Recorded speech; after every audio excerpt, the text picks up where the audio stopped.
All right. Hi, everybody. Thank you for joining us this Thursday afternoon. This in Atlanta, it's kind of a dreary Thursday afternoon. We have a really exciting talk today.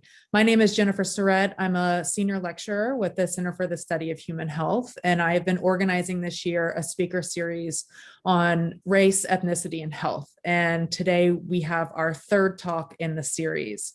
I'm going to put a link in the chat box for you guys to go. We have one more event in this series, and that is Dr. Ruha Benjamin, who, if you're not familiar with her, she does a lot of work on race and technology and ethics and things like that. So that should be a really great talk as well, and is on April 22nd. But today we are really fortunate to have Dr. Paulina Rebolledo. Sorry if I didn't say that. That's great. Okay, great. She is an assistant professor with dual appointments in the School of Medicine and the School of Public Health. Her research focuses on the changing epidemiology of enteric pathogens among infants following rotavirus vaccine introduction in low middle income countries such as Bolivia. In particular, she is interested in quantifying the relative contribution of early life undernutrition and other environmental factors on rotavirus vaccine immune dynamics and in using mathematical approaches to estimate the duration of population level immunity. She has a strong interest in identifying barriers of under-immunization among binational Hispanic families living in the United States and in achieving appropriate use of microbiologic tests through intervention-based medical education. And she has taken this expertise to really look at what's happening with the COVID vaccine and just the pandemic in general on Latinx populations here in the United States. So before we get started, I want to invite you all to ask questions in the chat box or in the Q&A box if they are sort of immediately relevant in terms of asking for clarification for something that our guest speaker is talking about at the moment. I will interrupt and ask for that clarification. Otherwise, I'll sort of compile and we will use them at the end of the talk for our Q&A session. So without further ado, Dr. Rebolledo, I invite you to begin. Thank you so much for being here. Thank you very much for having me, and welcome everyone. So what I want to try to do with this talk or covering this topic is address the impact that different aspects of systemic racism have had on the health of different populations, with a particular emphasis on COVID in the Latinx community. And so for our learning objectives today, I want to describe the impact of COVID-19 among Latin communities in the US, describe and touch on some of the social and structural factors that place Latinx communities at increased risk for COVID.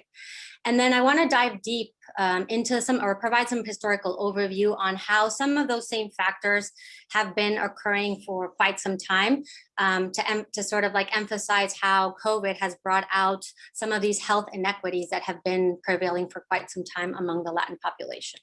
And then discuss some potential solutions of how we can promote or start to continue to promote health equity among these communities.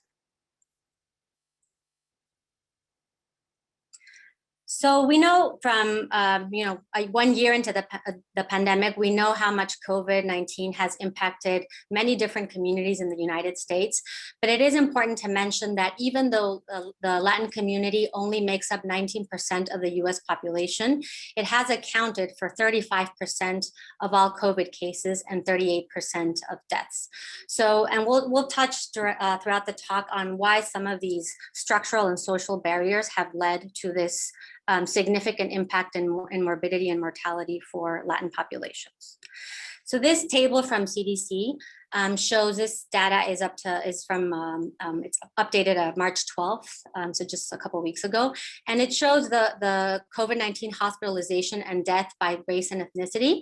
And you can see here with the red circle what this implies for the Hispanic or Latino population, and we can see how compared to white non-Hispanic patients, Latinos represented had 1.3 more cases in the US. They were 3 times as likely as to be hospitalized. And again, death was increased twice compared to their white counterparts. This is similar data, similar messaging, but just presented in a different way. So this is looking at the cases per 100,000 people in the United States. And you can see how Hispanic individuals, again, even though they only represent a less than 1/3 of the population, they again account for an important, or they contribute importantly toward the overall cases and deaths per 100,000. So as we've seen throughout the evolution of the pandemic, and if we reflect back to sort of like, obviously there's been different waves, we can see that at the peak of some of the points in the pandemic, Latinos represented a significant proportion of COVID deaths in those hotspots here, emphasized by Arizona, California, Florida, and Texas. And you can see how this data only goes through July, but we saw a similar pattern towards the end of last year. Again, that sort of like third wave that we saw with regards to COVID epidemiology. And again, emphasizing how there's diversity in the geography, but always there's that overrepresentation of Hispanic individuals among those states that were considered hotspots. So again, showing in this orange bar that 71% of individuals who were positive for COVID, they tended to live in those hotspots. So what about Georgia? So this data is from March 7th from the COVID tracking project. And it shows again that to date, what the after Native Hawaiian and Pacific Islanders, Hispanic populations represents the highest amount of cases per 100,000. Deaths, it's a little bit, you'll see that, and you maybe remember from the other slide, it's less than what we see for the African-American community or some of the Native Hawaiian and Pacific Islander. And this probably has to do with the fact that in general, the Latino population tends to be younger. So it's sort of like there may be less presence of those other comorbidities that put people at higher risk for severe disease or death from COVID. So when we think about how COVID has impacted, or the burden that it has had on the economic life of Latin households, this data is from March and April of last year, so sort of like at the peak of the pandemic. And you see how for those individuals that are Hispanic in origin and they're non-citizens, they reported almost a 70% lost in jobs, work hours, or work-related income due to the coronavirus outbreak. And you can see how it's still quite high for those Hispanic individuals that are citizens. So there's obviously these differences that we start to think about, that within even the same ethnic group, there's additional structural barriers that will have differences in impact on their overall daily lives. So this, another important point to mention is that if we take it a little bit further and we think about like, okay, how has this economic impact, what has this done for daily life for Hispanic families? And you can see that it has had an important impact in terms of like causing food insecurity. So these bars again represent mixed Hispanics that are non-citizens compared to those that are citizens. And in a lot of these households, there will be combinations of undocumented or non-citizens in combination with citizens, but their overall impact on the ability to afford food, in reduced savings, as well as needing to sort of like increase the debt or having to take out from the savings that they may have been able to account for in the past. So why are Latinos so disproportionately impacted by COVID-19? And when we think about that, it's important to realize that there's a lot of social and structural barriers that have been building for quite some time. And there are certain aspects of their life that makes them unique, positioned to sort of like this perfect storm where COVID-19 highlighted a lot of the inequities and posed a higher risk for these communities. And so a lot of it has, it mirrors a lot of these like racial and ethnic inequities that are driven by broader underlying structural and systemic barriers that I'll go into in more detail in the next couple of slides. And we can see here on the side, sort of like one of the immediate snapshots is that usually Latinos tend to, they tend to live in intergenerational homes where there's like people of the same household that either may be at different ages, and they tend to sort of have a larger family nucleus that in a sense may pose them at higher risk for COVID. So this is a paper from an infectious disease journal, and it was from early on in the pandemic that looked at the community transmission for COVID-19 and how it disproportionately affected the Latin population when a lot of the economy shutting down and shelter in place started to take place in San Francisco. And I think this is an important study because it emphasizes that well, one, obviously the point prevalence for COVID-19 in an area where there's a large predominance of Latin individuals, and they had 20% higher than non-Latin members of the community. And there was much talk, and there continues to be much talk about how maybe the reason why Latinx individuals are at higher risk for COVID is because maybe they have a lot more comorbidities. So maybe there is more diabetes, and maybe there is more heart disease, and that in and of itself is the reason why they're getting COVID. And I think it's important to take a step back and think about how there may be other things that are outside of those comorbid conditions and really are more social and structural barriers that may have a direct impact. And so this is what this study did. And they saw that there was really no association between having other medical problems and having a positive test for COVID. It also sort of highlighted what we saw throughout different phases of the pandemic, and what I personally saw in the hospital is that most of the individuals who were testing positive for COVID tended to be younger, they were living in poverty, and they were an important representation of the frontline workforce from in the United States. So let's talk a little bit about employment. And overall, Latin populations are overrepresented in essential service industries. So they tend to work in food and beverage and food processing, housekeeping and maintenance.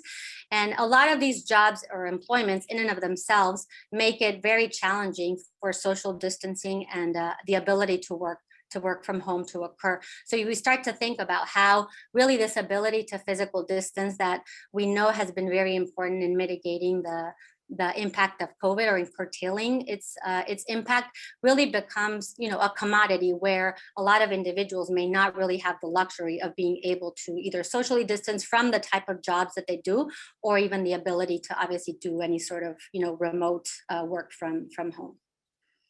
So this another important piece that we saw with COVID is how, again, going back, still keeping in themes with the frontline food industry, is what it did with the poultry workers. And a lot of you may have seen a lot of headlines from particularly here South Georgia, where there was a significant impact in those who worked in animal slaughtering and processing plants. And so this was a 21-state study that looked at individuals who tested positive within these plants between April and May of last year. And what they saw again is here that these workers tended to be younger overall, in compared to, that the more overall, there was a overrepresentation for younger individuals, and that Latinx was by far the largest percentage of with regards to race and ethnicity among these type of employment.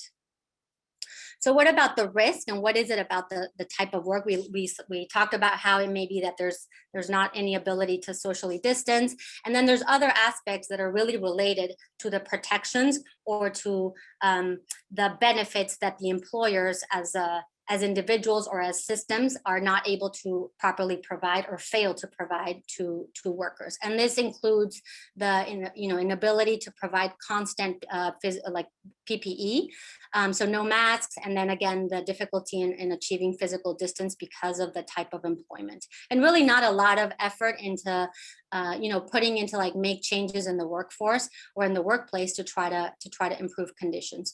So most of these employers do not offer health insurance. They don't really offer paid sick leave, and again, there's very limited childcare options for most of these jobs. And then the additional risk that is sort of again part of the same structural problem is that there really is limited private transportation to a lot of these workplaces. So whether it be like farm workers or where it be poultry plants, that they tend to be relatively far away from where a lot of the individuals or the community live, so making them dependent on public transportation in order to get to their jobs.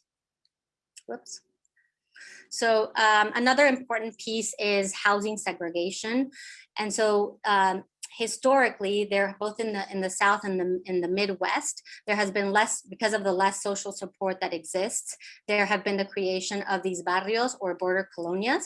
And these are areas where there's a lot of hardship to secure housing. And so people are pushed into these areas that are just perpetuate the cycle of poverty, the language barrier, and a lot of it sort of like forcing individuals with a undocumentation status to sort of live in these difficult conditions. The other important piece that I mentioned a little in a few slides ago was the presence or the aspect of like multi-generational families, and the fact that 27% of Latin people tend to live in multi-generational households compared to 16% of whites. And so what does this result in? So it results in families and roommates having to congregate in small spaces within segregated neighborhoods that may be away from like hospitals or away from testing sites, and just overall an inability to access the care that they may need if they fall sick. So I wanted to talk a little bit about some of the themes or some of the stories from, that me and my colleagues experienced when the start of the pandemic, both from in the hospital as well as what we were seeing in our clinics. And so this is the example of a 34-year-old Hispanic male who works in construction, and he lives with multiple coworkers during the week. He is not being provided personal protective equipment at work, and he's having to rely on public transportation. And so we saw some of these themes of, a patient of mine calling me and telling me that one of his coworkers had started to fall ill, but there was really no ability to physically distance. He couldn't really return home because he was living far away at that job site, close to that job site. So again, sort of like those aspects of like, well, wear a mask or try to not take public transportation really was not something that they could do. And so what did this result? And we saw this over and over and over, that people would then come home on the weekend, and they, again, because of this inability to physically distance, then it would result in multiple members of the family nucleus to become infected and landing in the hospital. And we saw how essentially, COVID devastated whole families. We would have individuals hospitalized sometimes in the same place, like at Grady, which is where I primarily work, that they didn't even know that their wife or that their mother was hospitalized in the same hospital, a couple of rooms away. So this sort of like just devastation that it did because of these like social and structural aspects of Latin communities that we saw over and over again in many of the different, throughout the pandemic. And we continue to see some of this, even though the numbers have gotten, they continue to decrease, or at least they've plateaued. I still have like patients, a couple of weeks ago, one of my patients who is a painter, and again, young individual who became infected from another person at work. And again, sort of like the same theme. So I feel like a lot of these, or we see that a lot of these factors continue to prevail despite what we know a year later, or some of the things that have been tried to do to try to mitigate the impact. So then I'd like to touch a little bit on another important aspect, which is immigration, and how this has affected or highlighted even some of these disparities with COVID. And so what we saw is that because of this intensified law enforcement immigration practices that had been evolving or became more and more pronounced with the last presidency, there was this constant fear of deportation or detainment in ICE facilities or family separation, which you all saw obviously occurred, and the devastation that had a few summers ago. And so what this led to was that individuals were very fearful of going to any COVID-19 testing sites. They had a fear that when they would show up to get a test, there would be authorities coming to get them, or that even just from having COVID, that would create stigma, that they would be forced out of their homes. And we saw that some of these things happen in reality. And the other aspect was that in order to, a lot of the sites for COVID testing required either you going online or signing up. And there was a lot of fear with due cause about sharing personal health information that, again, may sort of like lead to it being shared with the immigration authorities and result in detrimental aspects for the individuals. The other aspect was the ineligibility of undocumented individuals to have any sort of access to publicly funded health care plans. So they're not able to access the Affordable Care Act, Medicaid, Medicare. And so this overall just perpetuates the limited health access and the need to pay out of pocket when they do seek for any sort of like medical care. The public charge rule, which is something that cause individuals to refrain from going to clinic and hospitals for the fear that in the future, if they were to apply to become a US permanent resident or citizenship, that would affect them. So that public charge rule came under the Trump administration, where it essentially said that anybody trying to utilize any of these safety net services could be charged, and that might impact their future immigration status. And then the last piece, which sort of like reflects back to the issue about like, distancing from employment to where individuals live, is that many, because they do not have a social security, and many states do require that in order to obtain a driver's license, then this again caused an increased dependency on public transportation, and again inability to physically distance or maybe not wear masks, and just perpetuating the cycle of transmission of COVID. So this is an important, graph that I just like to highlight about how overall Latinos say that their situation has gotten worse. So this is data from the Pew Research Center from a couple years ago, and a lot of it had to do with the policies that were placed under the prior administration, and how did they overall show that if you look at here the years progressing over time, how they just continue to say that maybe for a while things seem to, maybe they seem to get a little bit better, but then rapidly after the change of administration and a lot of the violence that occurred and the family separation, there was this sort of like, chronic stress and chronic feeling that of not being wanted here, that led to deleterious health impacts. So when we think about systemic racism, and what are some of the action points that we can think about for communities and moving forward, again, it's just thinking about how all of these intersect to cause this toxic environment that overall puts individuals at increased risk for COVID, and as well as for other non-communicable diseases. So this cycle of poverty, of not being able to continuously be linked into care, the disproportionate representation in frontline jobs and inability to physically distance, and having to continue to not being able to stay home, and then the lack of employment protections, housing segregation, and all of these additional policies that we discussed of how they have led to anti-immigration sentiments, have caused sort of like, perpetuated the vicious cycle. So what are some of the things that I have with others at Emory have been working on?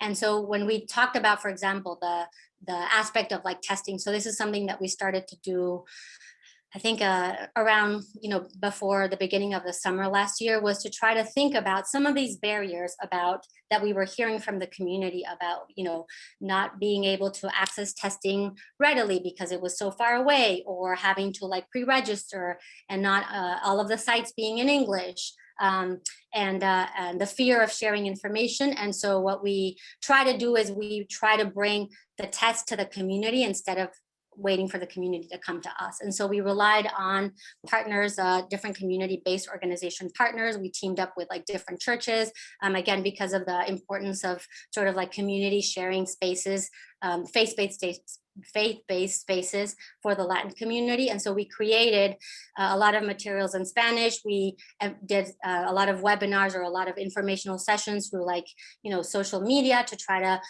reassure the community that they could sign up when they got there, that these were secure spaces, that they were accessible, and they were really supported by community partners. And so these sort of were like different alliances that we paired up, again, to sort of overcome the aspect of like testing deserts that became very prominent for a lot of the community. So moving from testing to sort of like then the next big piece, which we obviously became important with COVID, was how we were going to overcome this. And so this is where vaccine clinical trials quickly come into play. And so there's been a lot of push in general for overall health equity, but particularly as we started to do vaccine clinical trials, that this was an important moment to ensure racial and ethnic representation. And so why is this so important? So there's biological reasons of why it's important to have representation from different communities. So again, there may be differences both from a gender perspective as well as from a race and ethnic perspective of how people may respond to different vaccines and treatments. So it's important to have representation to really be able to say, well, this is why we can they may be effective or they may work in these populations.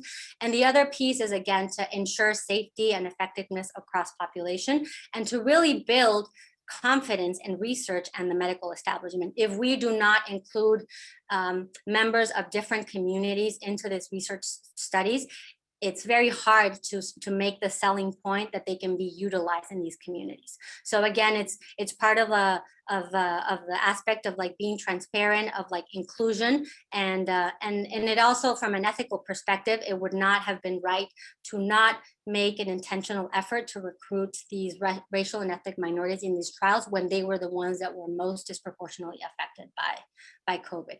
So with all that being said, what the purpose of there's been NIH Act, so the National Institutes of Health in 1993, they established this Revitalization Act that mandated inclusion of women and minorities. And the overall purpose was to include, to increase the representation of these minorities. And so this is a study that came out recently in JAMA, and it shows the representation of race and ethnicity across different clinical trials. This is just the adult ones in the last decade. And you can see here that overall, particularly with regards to the Hispanic community, even though they represent, again, 18.5% of the population in adult clinical trials of like many different sources. This is not only, this is not COVID vaccine. There were really only 11.6% identified as Hispanic and Latino. And the other important piece about clinical trials and research in general is that there's more and more emphasis to include data about race and ethnicity and to report it properly, but a lot of the studies don't have that. So we always kind of have to continue to make an intentional effort to collect this data and to have it available so that we can really look at these trends and see how we're doing. Are we really doing better, or is it just that we're not really collecting the information? So some of the things that I was part of so I am an investigator in both at Grady and our clinical trials unit, as well as through the Hope Clinic, which is our Emory Vaccine Center. And so we took upon ourselves that during COVID, again, it was going to be a way that we revitalized and made our mission to really be intentional about recruiting and recruitment and participation of priority populations.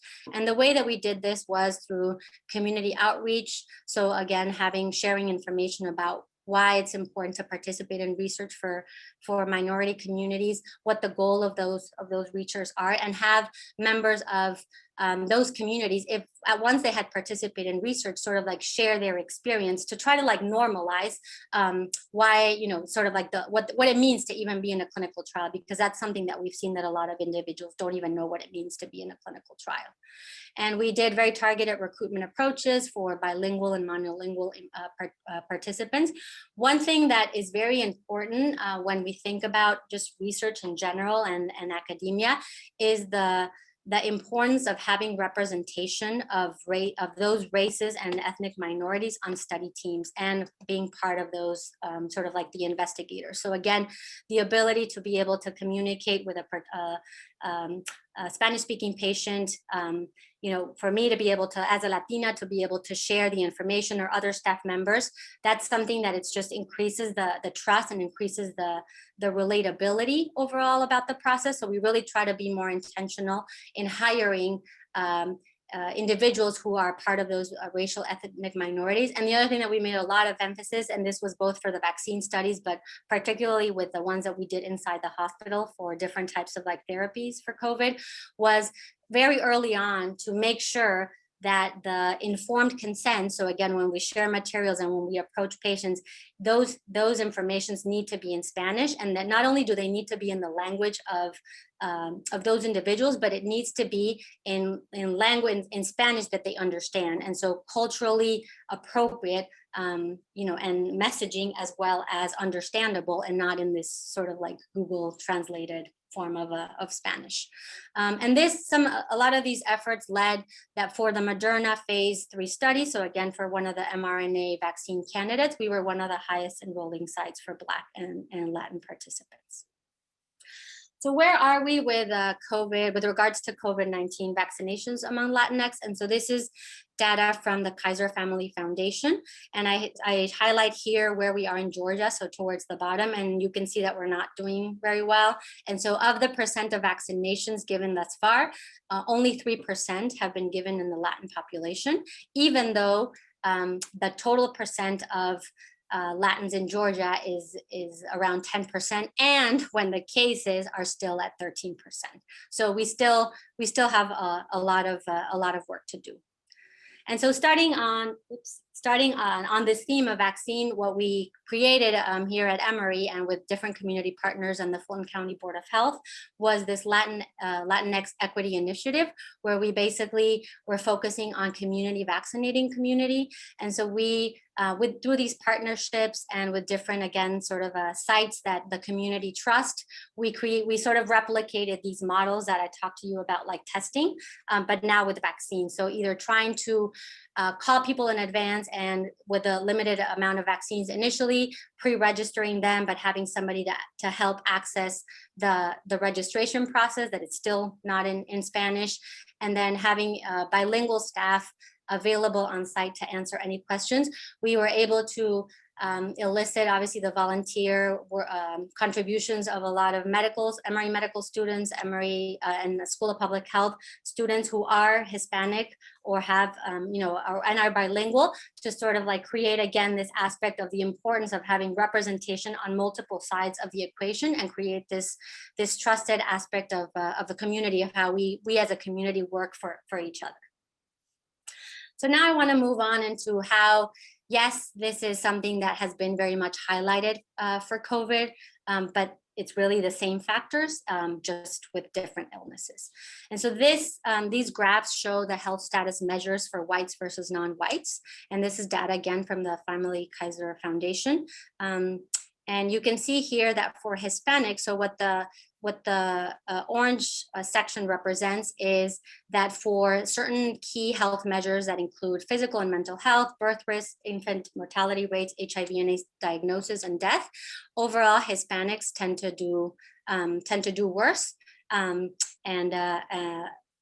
compared to their non-Hispanic counterparts. And so some of the inequities that we've seen, again, different illnesses, is that there's a disproportionate risk of diabetes and diabetes-related complications. And there are some aspects that may be biological, but there's also a lot of, again, social and structural barriers that lead to individuals living in like food deserts or inability to access care routinely, so that a lot of these screening modalities that exist for or recommendations for trying to catch disease earlier on are just very difficult to implement and are not accessible to Latinos. There's also a disproportionate risk of HIV and AIDS acquisition, as well as progression to AIDS, and we tend to see that in our HIV clinic at Grady, that Hispanic or Latino patients, they tend to present a lot late, more with more delay, and they tend to be more down the line of progression to AIDS. And so again, even though they may be younger than some of their white counterparts, and in a way that's maybe why they're able to hold off for longer to coming to the hospital, they just present with very, very late stage disease. The idea of how the chronic stress and stigma, which is generated by these sort of like immigration-related legislature, what that does on mental health and how that overall, lowers self-esteem, causes anxiety of depression, and this chronic cycle of stress that can lead to, a lot of inflammation overall biologically that then again can increase the risk for other diseases. And another aspect is, similar limited access to healthcare, which has resulted in limited prenatal care for Latina women. So this is a health equity report card that I took from this website, Salud America, which I'll show at the end. And this just sort of like you put in where you live and it gives you what is your health equity. And so I wanted to sort of, I put Fulton County since that's sort of where, or that is where Grady stands. And you can see how, again, for Latino individuals, just the percent of children in poverty compared to non-white, their median household income, and if you go down, sort of like the inability to graduate from high school, the insurance rate, and just overall the metrics, they just look very they're a lot worse than for their non-Latino white counterparts. So some of the other policy implications, and so the Affordable Care Act in a way represented for those Hispanic or Latino individuals that were citizens or residents, it did sort, we made significant progress in terms of like the rates of underinsurance or non-insured individuals, and we made headways in terms of these decrease. But if you can see here for the overall Hispanic, I mean, there was a pretty pronounced drop here between like 2013 and 2015, and then it sort of like leveled up and it's started to go on the increase. We don't have data for, or at least from this one, there was no data for the last couple of years, but a lot of this seems to go in line with those themes that we talked about before, about how just being overall fearful of sharing information. And even though there may be one member of the household who may be a citizen, again, sort of like that fear of what that may happen to other members of the household may be contributing to, again, these drop rates. So policies matter. Again, just what this public charge, and then all of these like different for what inability to access a lot of the Affordable Care Act. So the emotional and financial stress. There's a lot of fear of being treated differently for speaking Spanish. And then we saw that with fear of exposing immigration status by accessing testing sites or healthcare institutions. There's a lot of dependence on free clinics or community-based health clinics, which is good, but obviously with the onset of COVID, all of those clinics shut down. And so all of a sudden we saw that even a lot of these intermittent health seeking behaviors in some sort of way at least provided some connection to the healthcare setting. During COVID, a lot of that was wiped out. And so trying to build and trying to like create these spaces and these or trying to rebuild these clinics, it's going to take some time, again, because of the funding situation. And then a lot of the presence of the immigration or customs informant, which is commonly known as the migra, terrorizing the lives of border communities, impacting individual health and their overall employment and decisions as a household. So what are some of the potential strategies to overcome some of these structural factors? So as I talked before, what we can do, or what we, as an institution, an academic institution, what we can do is that representation matters, and hiring Latinx staff, including in leadership positions, should be paramount. And you probably have all seen the push from our university provost and president to try to, again, emphasize the importance of creating and recognizing if there are inequities in academia and how we should overcome them. All of the educational and public health strategies that we want to do on a population, they need to intentionally, because of the percentage in the United States, include Latinx populations. They need to have materials in Spanish, community engagement groups that include Latin members, so that they understand what are the cultural contexts and what things people can relate to. So again, it's sort of like representation from all different aspects. And public health departments should try to create or emphasize that they are a safe space for immigrants. We try to work closely with many different health departments during the early stages when testing was starting to be emphasized, and trying to increase the amount of people getting tested, how they needed to directly communicate to the community that when they would come to get tested, the reason why they were having they were asking for their telephone number or their like address was more because of contact tracing, but not because that information would be given to, or shared with the authorities. And it's challenging because I will say there were some that were great, and then there were others that like, oh no, we kind of don't really want to meddle, or we're not allowed to say. So I think there was like, again, going back to the overall, like just the structural aspects that just make things very difficult, and that we really have to, work hard at.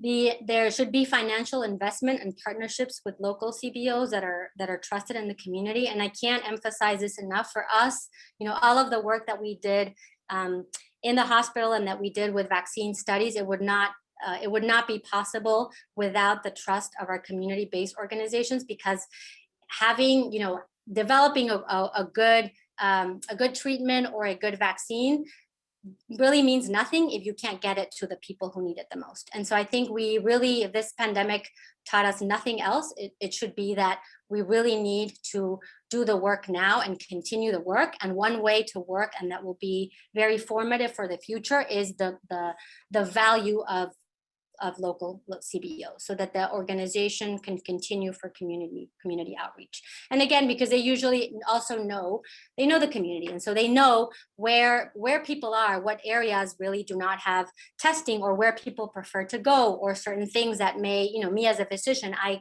maybe think that I understand, but really I'm not necessarily living in that particular area. So again, trusting those messaging and creating flexible testing or vaccination sites and safe spaces is important.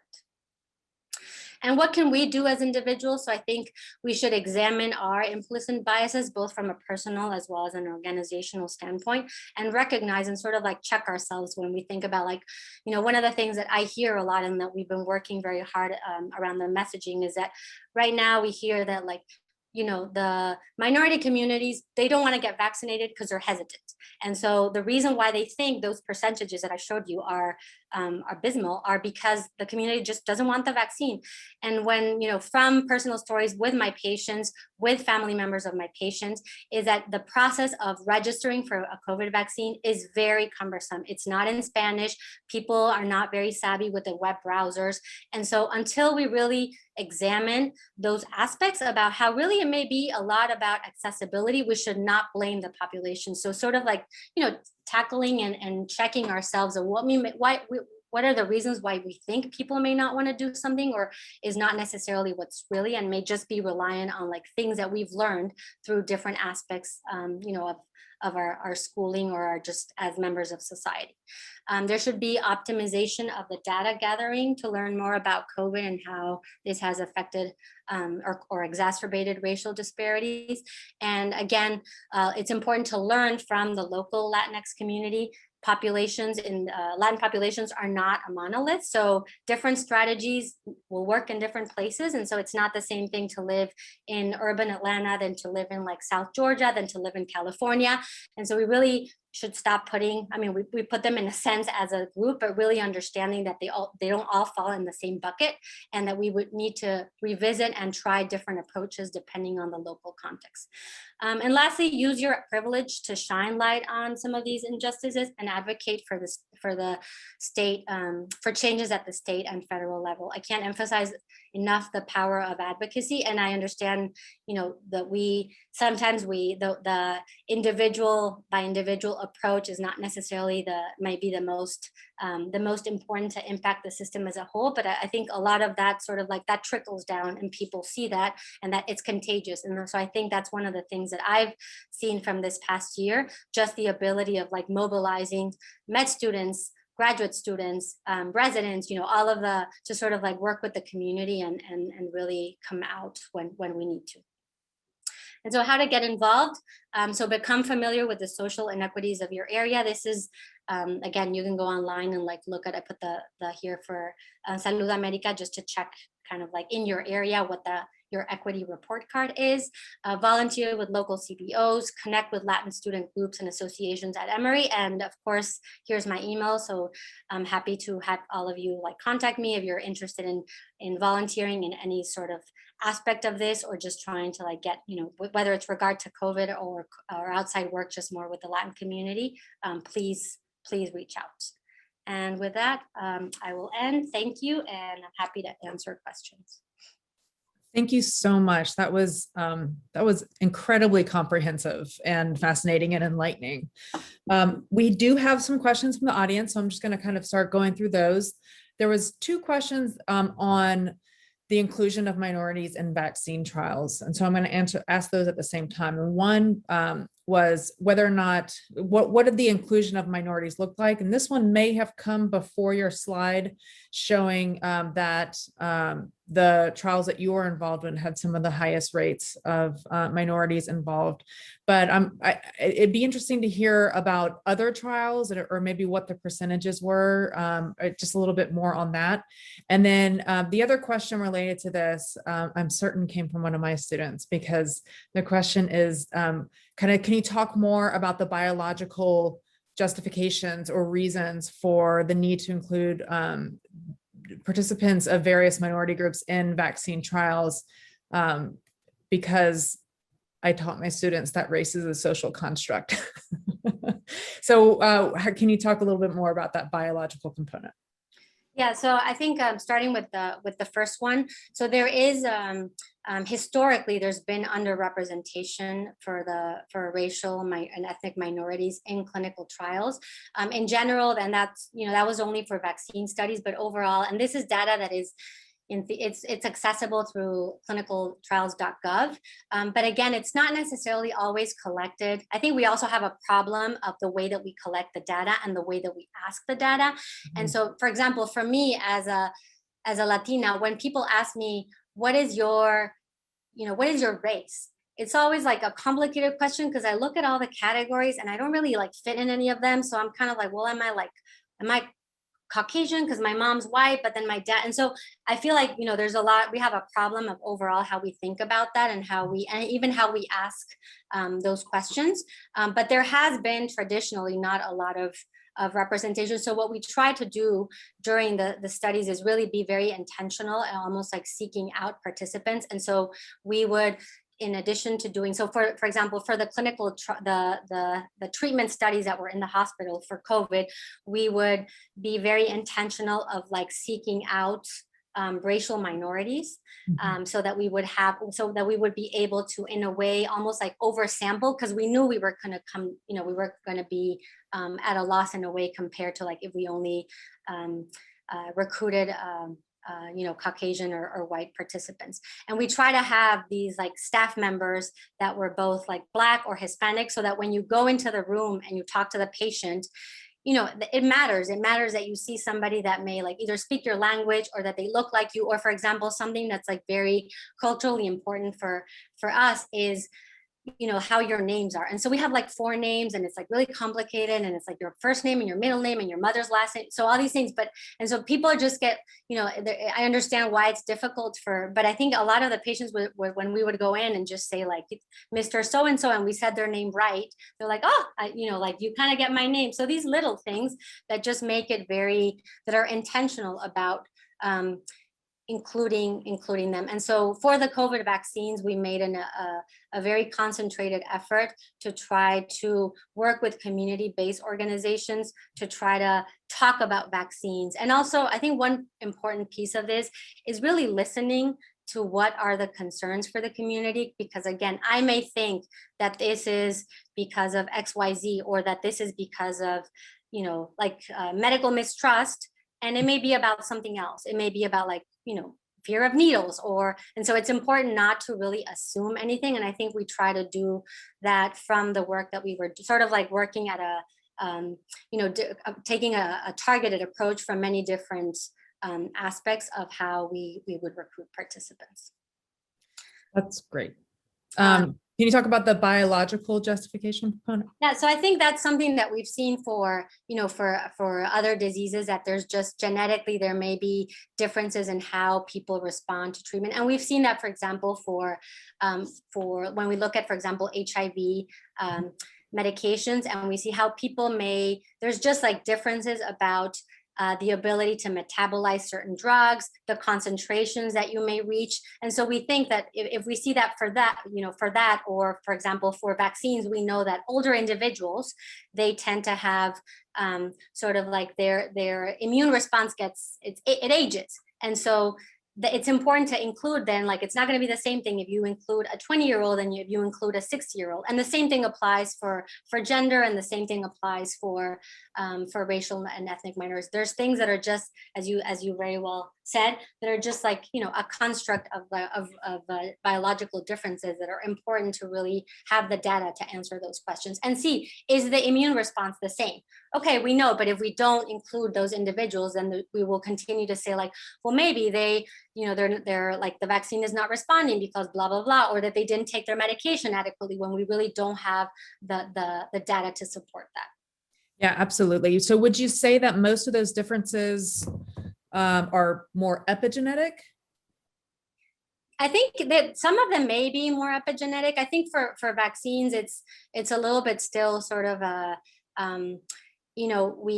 for example, when, like, some of the work that I do in Bolivia, which is looking at how kids respond to the rotavirus vaccine, like, we see that there's different efficacy depending on where you study it. And so some of it there may be things that have to do, for example, from being exposed to certain kind of like a fecal contaminants since very early on, because you don't have the same sort of like water and sanitation practices. So a lot of these aspects, I think it's important to examine them. And when we think about how people respond to vaccines, does diet play a role? Do some of these other sort of like behaviors, what is their aspect, what is their contribution, and why is it responding differently? Yeah, it's just a complex intermingling of body and environment. Mm-hmm. So our next question is based on sort of this, a little bit of the spread. So this person asked, during surges, many institutions were asking patients who tested positive but weren't sick enough to be admitted to go home. Did you see any increases of COVID cases in the Latina population versus other groups because of this phenomena, pointing to the complexity of multi-generational living conditions? Yeah, I think, I certainly saw that for some of my patients early on. And I still see that, because it's one individual gets sick and then it's really hard to isolate, to physically separate when you're living in a home with like multiple individuals. So I think we certainly see that and continue to see that the inability to sort of like, or go to live somewhere else. So, a lot of times I would call, for example, for some of our clinical trials, because we also could not, sometimes, like, let's say the patient was very sick, so I couldn't, he couldn't give me consent, so I was calling his wife. And so when I would ask the wife, like, how are you doing? And she's like, well, I'm home sick with 4 of my kids, but I have nowhere to like send the 2 that are not sick. I have nowhere to send them.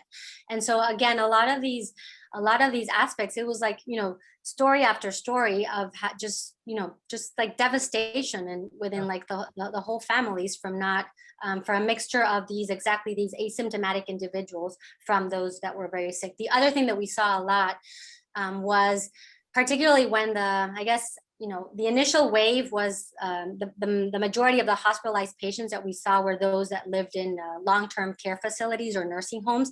And then it quickly fluctuated into the Latino younger population, the workforce. And we saw a lot of those that they live with their grandparents or they live with their elderly parents. And so they didn't know that they had COVID and they didn't develop any symptoms, but then they brought it home and the mom ended up in the hospital. So again, just a lot of these ongoing continuation of not being able to self-isolate or really physically, again, the commodity piece about like the ability to socially distance. Absolutely. The next question is about some stigma with the COVID vaccine. And the question is, in Latinx culture, especially among older crowds, there is a stigma against taking the COVID vaccine. How can we convince the population, like our parents, to take the vaccine? And I just want to add on to that. I wonder if, in your experience, the hesitation towards taking a COVID vaccine, is that based on the same hesitation to get tested, the same reasons? Or is it different? And then how do we address that? So I think it's different. So for testing, there was some hesitation, but I will say that there was a hesitation initially that like, well, maybe the virus is not real. So there was something that we saw in that aspect, but the majority of the hesitancy around testing was either the fear of that somebody would like know their information if they had to put it on like a registration site, or the stigma that maybe what if I have COVID and then I have to tell my boss and then I'm going to get fired or I'm going to lose my house. So it's sort of like that hesitancy was more mixed into the type of like living conditions, or I would say tied to employment. I think for the vaccine, you know, there's a lot of misinformation about the vaccine. There's still a lot of myths that we tend to hear for many different sort of, I guess, age groups, but about that the mRNA vaccine changes your DNA, or that they're putting a microchip. So there's many different things. What we try to do for and foremost is when I do a lot of these sessions with the community is again, try to hear like why they're afraid of it.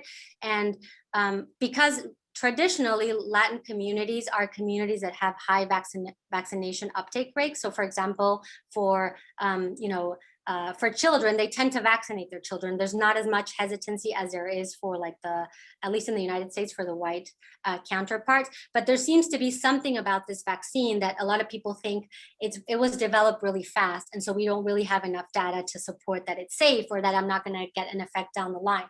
And so I think just what we try to do is just debunk the myths, and repeat and try it in like different ways, and just have really conversations about why the vaccine is important. And also, the Latin community is a very sort of like our families and our nucleus is very important. So our community, we rely a lot on like community. And so like really thinking about, you're not only doing it for yourself, you're doing it for your mother, you're doing it for your grandmother, and like that those like sort of high those big gatherings that we tend to have as Latinos. And so if we want to come to some sort of normalcy at some point, like for example now with the CDC recommendations that if you're all vaccinated, for the first time you may be able to have 2 households in the same room without having masks. So I think trying to use that positive messaging of how it will change their lives if they get vaccinated is something very powerful.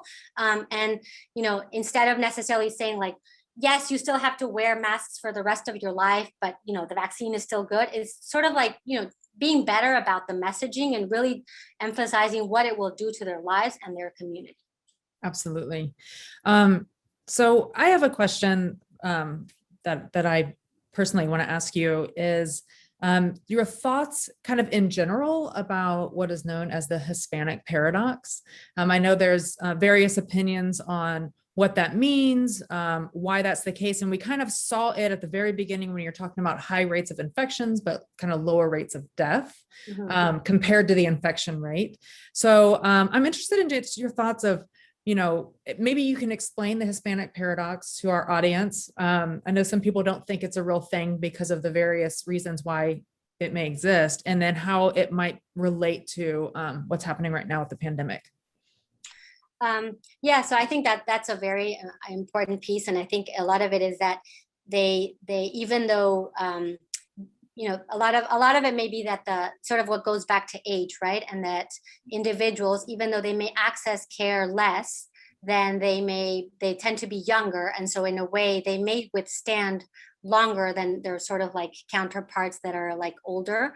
And then the other important piece I think has to do with how long, like how long you've been in the United States and how long you've maybe been exposed to some of this as an immigrant or a first generation immigrant as compared to a second one, sort of like what in that sense may do to some of this like chronic exposure to like social and structural barrier. And not to say that we don't experience that in our own countries, but I think overall, just sort of like trying to understand why there's differences that we start to see from individuals that are born in the United States with Hispanic heritage as opposed to those that came here initially. But I definitely think that there is some component about the age that may be that they tend to sort of like, even though they have less access to a lot of different services or a lot of different sort of medical linkage into care, because they are like younger and overall they tend to have that component, they may be able to sort of like the death rate may be longer. And then there's probably other sort of inherent, again, epigenetic aspects that have to do. Yeah, absolutely. The other question I wanted to ask you about, and again, I want to invite the audience to, well, I think there is a new question here. I'll ask you the audience question and then get back to my own personal questions afterwards. Did you experience any challenges due to patients following information that was coming from their Latin country of origin, but it contradicted what was being recommended by the CDC? Oh, that's a good question. Yes. So we saw a lot of the use of ivermectin or antibiotics, or the sort of like I'm blanking on the name in English, but essentially like bleach, basically. Oh, The hydrochloroquine. Yes, exactly. Well, the hydroxychloroquine, but also the actual, like some people drink the chloruro de sodio, so sodium chloride. Okay.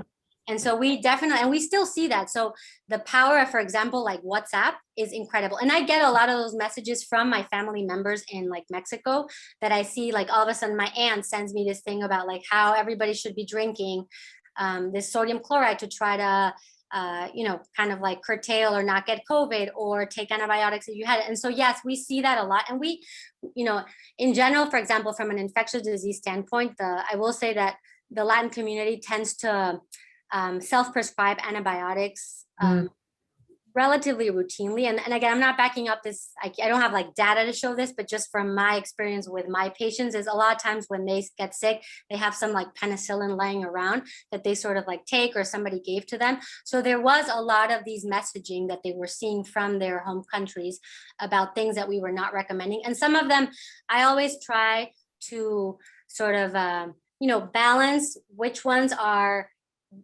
it's important for them to not to take, and which other ones are probably, they probably don't do anything, but they're not going to be harmful. So the ones that are like teas, or like, other home remedies, I'm like, as long as you are doing these other things, like take that. But obviously when we start to see the antibiotics, just try to explain. And we saw that with the hydroxychloroquine, how it's not a benign drug. We saw a lot of people presenting with like arrhythmias, or presenting with toxicity, and sort of like trying to emphasize that those drugs should really only be used under a clinical trial. But yeah, we still encounter that. I still, like last week, I had a patient who, the painter that I was talking about, and he told me like, oh, my mom told me that I should take ivermectin.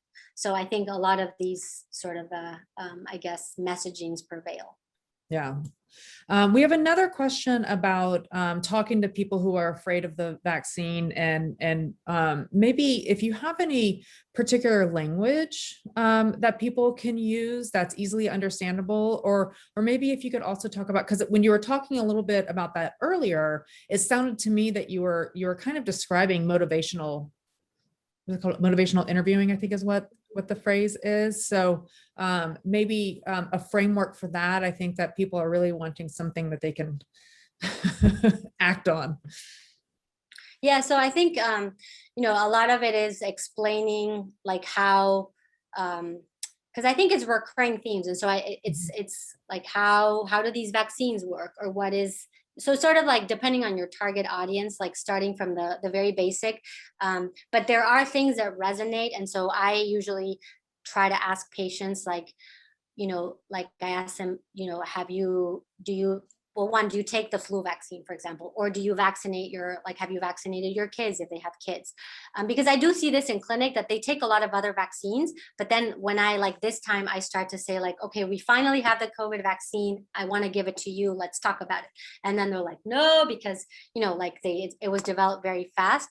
So I think sort of the framework is more like basically talking about the process of how vaccines are, the process from like when the vaccine conception, or the process occurs, and sort of like the different safety checkpoints that occur in that setting, and then really trying to understand and convey that sort of like that motivation piece of and I think I had that picture where we like created these masks or like t-shirts that say like, me la pongo por mi comunidad. So I do it for my community. Right. And just having the other important pieces, I think, and we've seen this probably with all communities, the more people get vaccinated, then they can see, okay, now my grandmother got vaccinated, maybe I should get vaccinated. And so again, I'm like encouraging people to share sort of like their experiences. And I've done that a lot, just kind of talking about like how it was for me, and having somebody else who may have had a different experience, just sort of like share that piece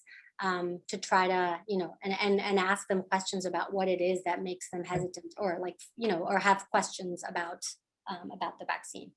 Yeah, I think that what people are finding is that sort of responding to people who are afraid of the vaccine with just facts and figures isn't working, Yeah. but more like you're talking about having a conversation and saying, what are your concerns? And then addressing those. I don't know, maybe it's because people feel more heard, it's more personalized. It seems to be more effective that way. Yeah, and what we try to do, for example, when we do these like social media talks, and we did some with some of the faith-based organizations, we have them, instead of me getting on there and say like, well, this is an mRNA vaccine, blah, blah, blah, we sort of like gather questions from the community. And so then we kind of like identify themes, and then we talk about those themes, and then we just obviously open it up for questions. And we've tried to do that again to try to like break that stuff about the monolith, like we do some for like more like young families, or more for like the millennial Hispanics, or we do them in Spanish for certain, some in English, and then just sort of like partnering also with like kind of like different CBOs that target different groups to sort of, again, because the concerns are, some of them are the same, but a lot of them are different. Like, for example, we did this kind of vaccination pop-up at the Mexican consulate, we've done 2 so far. But one of the things that I hadn't heard is, like, for example, when I was vaccinating, or, we were about to vaccinate, there was some members of the community that would say like, I was told that I cannot eat pork, or I can't take a shower. So like things that I had never even like thought were like things that were going around. And so that's why I think like, just listening, or also they have concerns about like, is it gonna interfere with my other medications? And usually I've seen that when they come to get vaccinated, they bring like their long list of like medications. And so a lot of the community doesn't have a doctor to necessarily maybe talk about it. So I think having sort of like understanding those things, and then as we try to expand more of these vaccination, having people on site to sort of answer those questions. And even though we know the answer is like no, it's just helpful to have somebody there to address their concerns and to address it in a language that they understand. Yeah, so important. Another question from the audience is, when the vaccines are more widely distributed, do you expect COVID to continue to disproportionately affect the Latino population?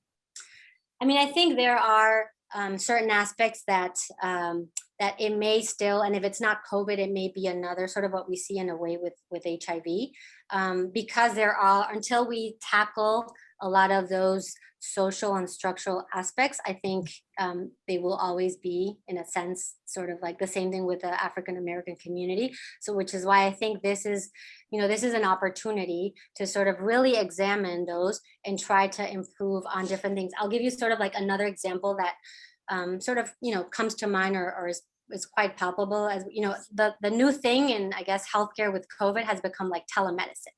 Mm-hmm. And so I will tell you that even though like this whole like thing about like, yes, telemedicine, we're reaching more, it is very challenging to do telemedicine with a lot of minority communities. And I can speak to, for my particular patients, a lot of them, they obviously don't have a good broadband connection, or they have their phone, or they don't really want to talk.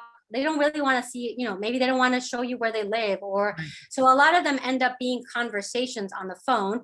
And most of my patients have my cell phone since like years ago. And so they tend to call me or text me a lot.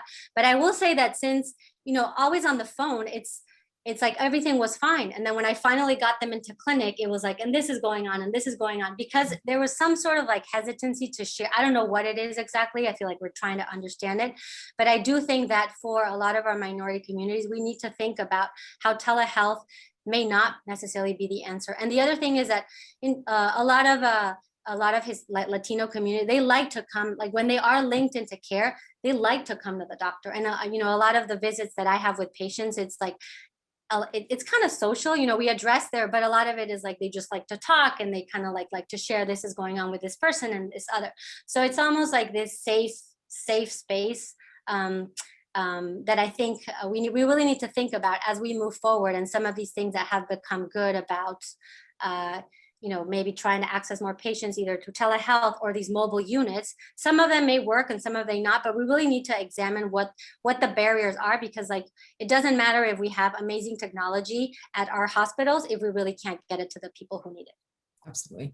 I wanted to ask, so I'm sure you're familiar with the special that Tyler Perry did with two amazing Emory people, Dr. Carlos Del Rio and Dr. Kimberly Manning. Is there anything comparable that you would recommend people use to talk about the vaccine with their loved ones for the Hispanic and Latin community?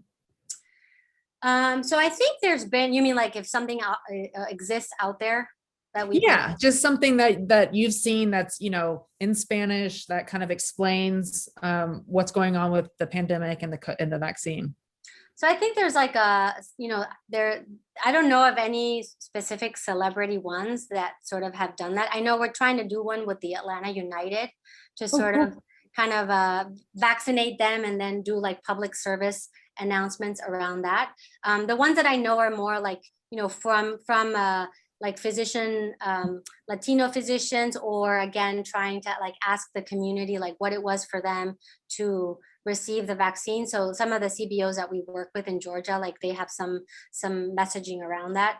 But I haven't seen anything with a particular, something to that equivalent of that I could tell you like, here's the link for this one. A lot of it is like I can obviously like share some of the stuff that we've done. But I think that's why we're trying to find some of these sort of like influential individuals, kind of like we thought the soccer piece would be huge if we were able to do that. I know lots of people who would like the soccer one.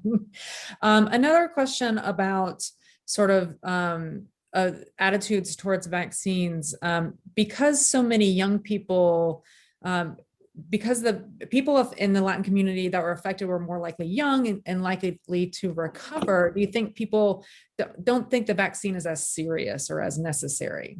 Yeah, and I think that brings me a good point of like a different type of messaging, and I don't know, maybe I don't know if it's sort of motivational, but is the other aspect that we try. And I think as the word has spread is like, okay, maybe you don't die of COVID, but this like long hauler effect of COVID, or this post-acute sequelae COVID aspect. And so I think we have heard, especially in like more recently, like younger individuals mentioning like my hair is falling out, and so I have this brain fog.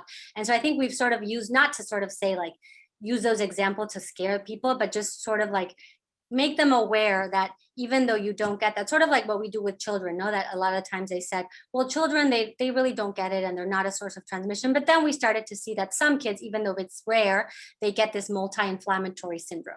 And so I think like using those things to sort of say that there's a lot of things about COVID that we don't know what they're gonna, maybe you recovered, but we start to use those patient stories or those individual stories about like, yes, and they've created a lot of like, kind of like chat groups and blah, blah, about like some of these longer term effects.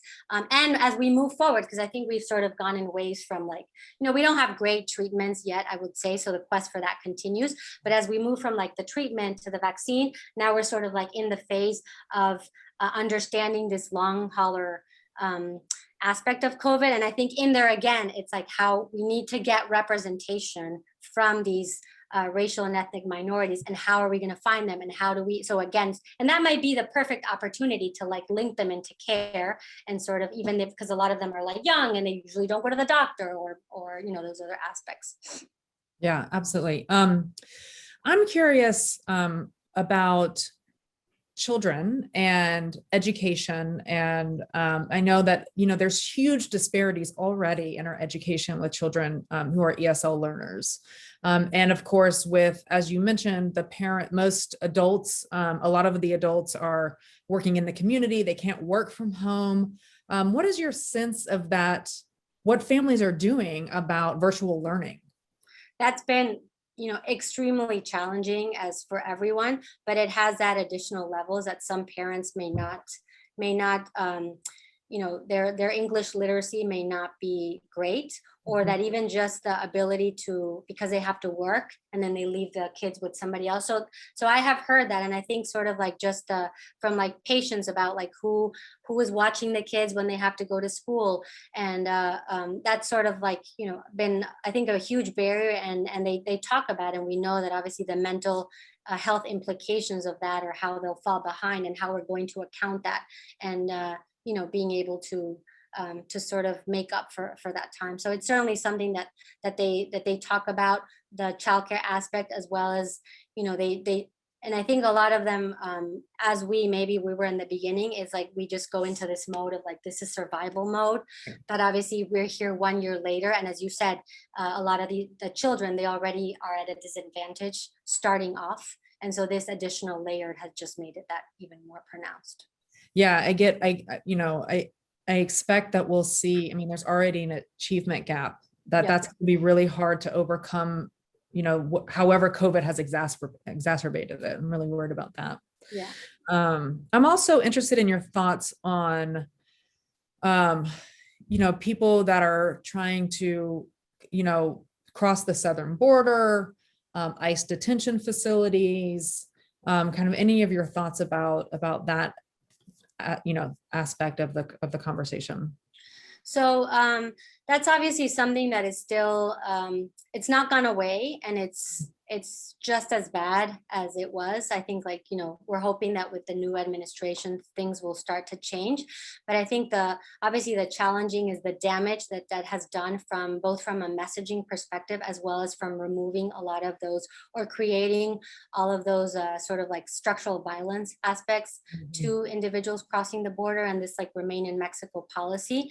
And so what we've seen, and I sort of on my kind of volunteer basis, collaborate with the South Immigrant Freedom Project, that's part of like the Southern Law Poverty SPLC. So to sort of, again, kind of like look at a lot of these cases and advocate for their conditional or I guess humanitarian release. And this is something that we try to do with COVID, because again, in that, and for vaccinations, we've sort of like asked and try to advocate to see like what is going on, because they were obviously some of the ones that were just, in general, all the prisons as well as the detention centers.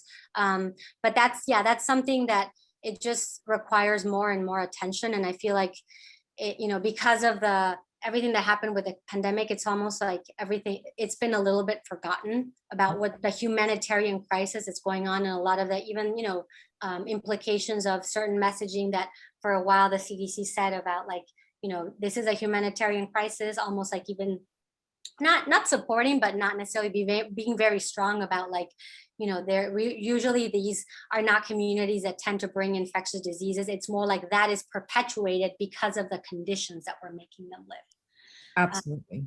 So yeah, I think there's, and we kind of see a lot of this like still devastation that because people are not going to stop wanting to come to the United States if we also, that's sort of like, I know a complicated topic and for another, like it could be a whole nother talk, if we do not address the structural issues that we have created in those countries, and that we are part of the problem. And until we don't sort of understand that and try to fix that, people are not going to stop coming to look for a better life. Right. I wholeheartedly agree with that. The last question I have for you, and again, attendees, I invite you to we have about 10 minutes left. So any remaining questions that you have. But my last question is there any conversation about creating mobile vaccine units that can kind of be dispersed in rural areas or in underserved populations in the city, or, what's happening with that? Yes, so there is I know for, so the Fulton County Board of Health, they partnered with Core Response, which is an organization, sort of like an NGO that used to do a lot of